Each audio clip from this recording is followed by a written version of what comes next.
about the law.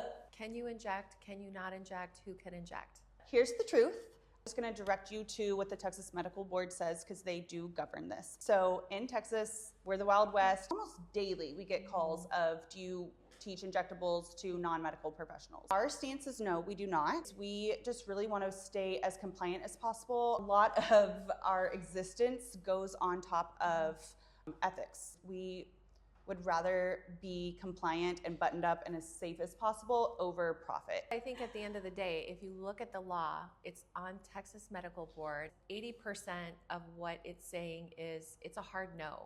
You can't do it as a non-medical provider. However, there's a small percentage that states you may be able to. I think it's important for you to do your own research and define it how you want to, because people are getting arrested. And we are here and in this education space to do the right thing ethically. You could go get your nursing associate, your LVN, and then you're compliant. That's what she said.